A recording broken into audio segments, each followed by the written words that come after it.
Here's the lesson for Monday, March 23rd, 2020.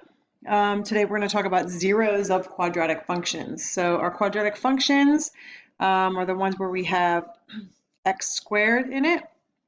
So we already learned about how to find the vertex, how to find the y-intercept, and how to graph them using your axis of symmetry to find points and reflect them across the axis of symmetry. We're able to draw our parabolas. Today we're going to talk about how to find the zeros of the quadratic functions. So the zeros are just your x-intercepts. So it's just another word for x-intercept.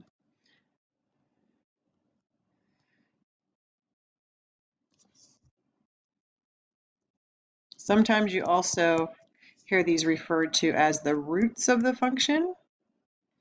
So if you're asked to find the zeros of a function, the roots of a function, or the x-intercepts, that's all the same stuff. And we find our x-intercepts just like we do when we're finding them with our linear equations. You're going to plug 0 in for y. If it's set up as a y equals or an f of x equals, and you're going to solve for x. If it's just an equation and you don't see a y in it, then we're going to go ahead and set it equal to 0, and then we'll be able to factor it or do whatever we need to do to solve it. So the zeros of a quadratic function, it's just your x-intercept. So it's going to be where our parabola crosses the x-axis. So if I had a parabola that was graphed like this, my roots or my zeros of my function would be right here, right where it crosses the x-axis. Sometimes you'll have two of them. Sometimes, as you've probably seen when you graph them, if you have a parabola that's just sitting on the x-axis, sometimes you only have one x-intercept because it's only going to touch the x-axis one time. And then other times, you actually don't have any x-intercepts. So if you had a parabola that was graphed up here,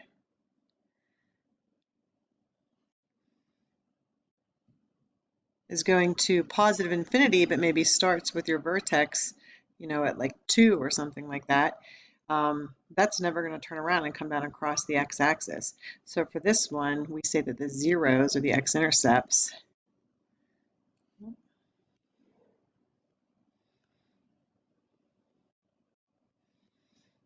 do not exist. Okay, and then we just use abbreviation for that. We would say DNE.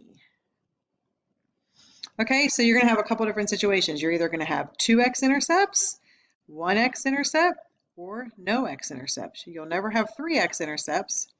At most, you'll have two, and sometimes you won't have any. Let's look at a couple graphs. So looking at this graph, just going back to the things that we've already learned about, if I ask you to locate the vertex here, the vertex is just this point right here where it turns around. So you just identify your vertex and tell me what that ordered pair is. So that ordered pair is going to be at 2, -4. So I can say my vertex is at 2, -4. And we also have already talked about the y-intercept. So your y-intercept, that's just where your graph crosses your y-axis. So for this one, your y-intercept is going to sit right here. And that's at the point 0, 0. So we can find all these things graphically and algebraically. And then if I'm looking for my zeros of my function, again, those are just my x-intercepts.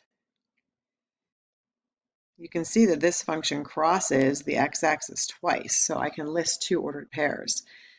My x-intercept also happens to be where my y-intercept is. So that point 0, 0 is considered the y-intercept. It's also considered the x-intercept, or the zero of the function. And then right here, I can see that that's where it's crossing my x-axis again. So my other 0 is at 4, 0. Okay, so that's what it looks like graphically. So here's another one. If I were going to list my vertex, Again, I'm just going to look at this turnaround point, this transition point where it goes from a decreasing function, turns to an increasing function right here. That ordered pair is at 2, 1. I can identify my y-intercept. My y-intercept is just where it crosses the y-axis, so the point right here. That ordered pair is 0, 9.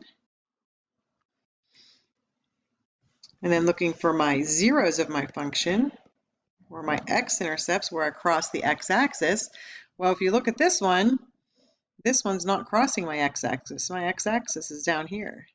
So for this one, my zeros do not exist. So if it doesn't cross, you just say DNE. That's how you would find them graphically. We already learned algebraically how to find the vertex and the y-intercept. Today we're going to talk about how to find the zeros of the function algebraically. So go ahead and pause your video and see if you can identify the vertex, the y-intercept, and the x-intercepts, or the zeros of this function.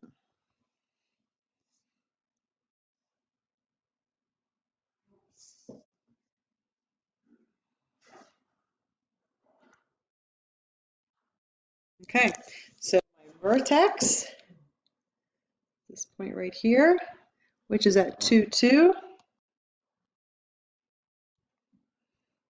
My y-intercept is where I cross the y-axis, so this point right here. And that is at 0, negative 2. Oops.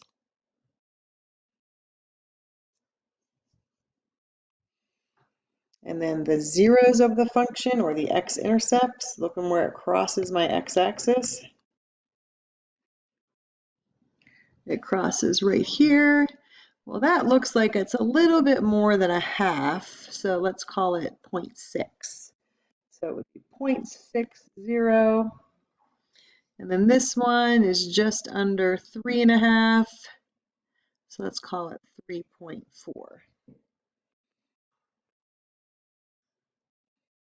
Hard to identify it exactly if it's not on a lattice point. So if you ever have a problem like that where they're asking you to look at the graph and find the x-intercepts, just give your best estimate. Okay, so that's how you would find them graphically. Now, finding them algebraically, and this is why we reviewed factoring on Friday, we're going to have to solve these quadratics by factoring. Okay, so if you want to take down these notes in your notebook so you can have them to look back at, so you don't have to keep rerunning the video. Solving quadratics by factoring, the very first thing you want to do is you want to set your quadratic equal to 0. So if it's not already set up where it's equal to 0, you want to rearrange it. My advice is to make sure you keep your quadratic term positive, because if that term is positive, it's going to make the factoring a lot easier than if it were negative. Just a personal preference. That's the way I always do it. Okay, and then you're going to factor whatever you need to do. Take out a GCF, do your trinomial factoring where a equals 1. Sometimes you can take out a GCF and then it's still left as a trinomial that needs factored. So just factor it, whatever you need to do to get it factored. And then we're going to set each factor equal to 0. And then the last thing we're going to do is we're going to solve it. And you're going to have 2 answers. Here's an example. Now this one is already set up where it's equal to 0. Anytime you're factoring, the first thing you should ask yourself is there a GCF? Can I take out a common factor? This one only has 2 terms, so I know for sure it's not a trinomial factoring. So I'm going to identify my GCF here. My GCF is B. Okay, so you're going to go ahead and just take your B out. And remember, when you're doing your GCF factoring, you're really just dividing both terms by the common factor. So we will be left with B squared divided by V. B will give us a B. And these B's are going to cancel, so we're left with the -2. Okay, so that's step 2, factor it. The next step tells you to set each factor equal to 0. Well, here's where the multiplication is. It's right there. So that means b is a factor and b minus 2 is a factor. So you're just going to set each one equal to 0. b equals 0, b minus 2 equals 0, and then we solve. Well, this one's already solved. This one, you're going to add 2 to both sides. That cancels off, so b equals 2. So if you were going to graph this quadratic, it's going to cross your x-axis at 0 and at 2. Here's another one. So for this one, I see that I have a quadratic term, my 1 to the second power. I have a constant, and then I have this term here. This is n to the first power, so this is my linear term. So you want to set it equal to 0. Make sure you put it in standard form. So if I want to set this equal to 0, I want to make sure to keep this term positive. So I'm going to move this 12n, and I want to bring it over to the other side. So I'm going to do that by subtracting it.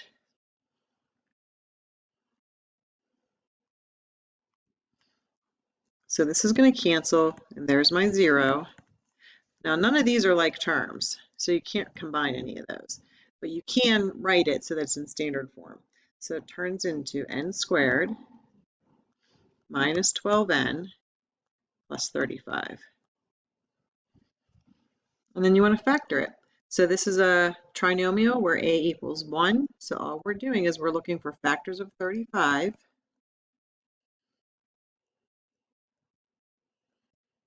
Because it's factors of c that add to negative 12. And once we find those two numbers, we can just put those right in our answer. Okay, so I know it's n and n.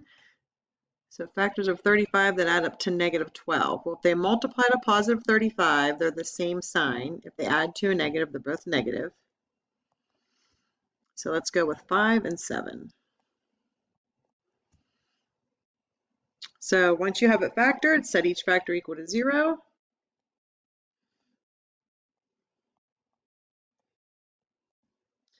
N equals 5 and n equals 7. So if you were to graph this quadratic, that's where it would cross your x-axis. Those are the zeros of the function.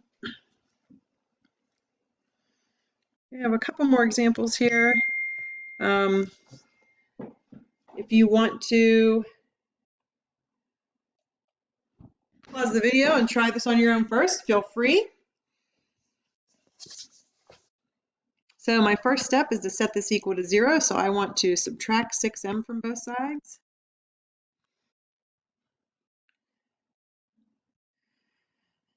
These cancel. There's my 0.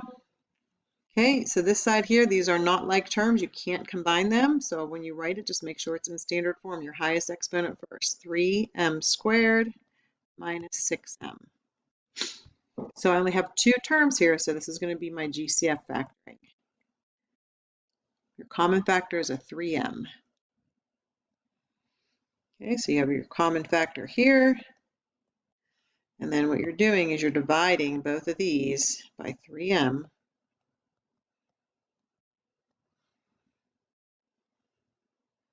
So 3m squared divided by 3m gives me m. Negative 6m divided by 3m is going to give me negative 2. And remember with these, if you're not sure about how you factored it, if you factored it correctly, you can just quickly redistribute it and you should get back this thing right here where you started with. All right, so now that we're factored, set each factor equal to 0. 3m equals 0. M minus 2 equals 0. Okay, now for this one, you're just dividing both sides by 3 to get m by itself. 0 divided by anything is just 0. And then for this one, you just add 2 to both sides. So m equals 2. And that's where it would cross your x-axis. Okay, let's try one more. This is one of the hard ones. I'm looking at a 5, a 16, and a 16. There's nothing in common there, so I cannot take out a GCF. So this is your factoring, trinomial factoring with a does not equal 1. And if you need to go back and watch that video from Friday, try some more of those practice problems, go ahead. So we're going to first multiply a times c. So we need to multiply a times c. A is 5. C is negative 16. Oops. So that's going to give me negative 80. Now I need factors of negative 80 that add up to positive 16.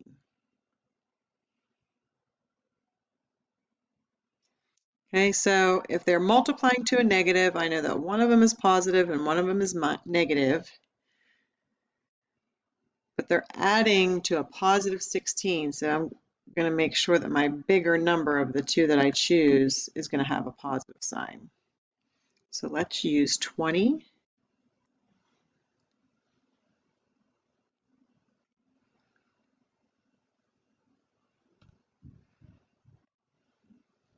Okay, we're all set, sorry. 20 and negative 4. And if you double check that, 20 times negative 4 is negative 80, but 20 minus 4 is positive 16. So I've used the right numbers. Okay, so then we go ahead and we're going to take these two numbers, we're going to split out this middle term.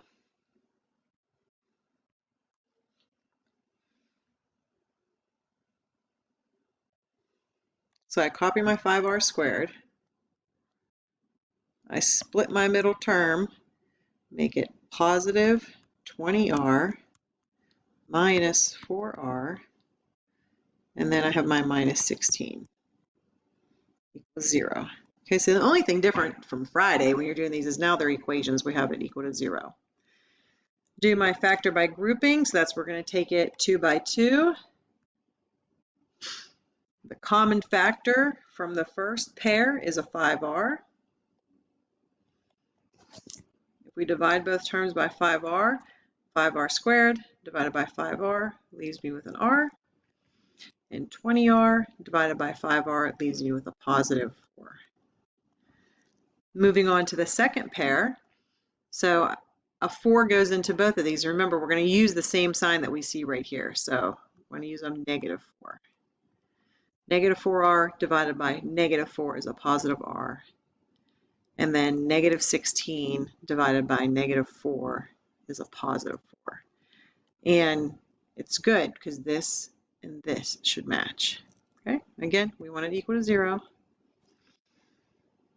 Okay, so then your final factorization, your common quantity of r plus 4.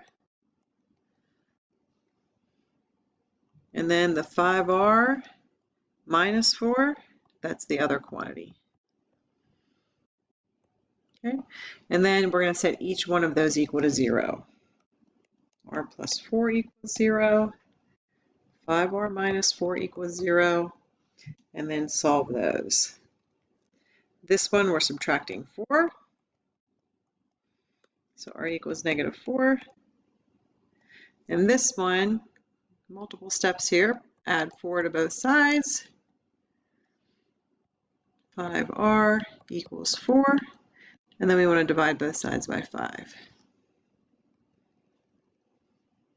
5's cancel, so r equals 4/5. Please do not punch this in your calculator and give me a decimal. Leave it as a fraction. There are your two answers.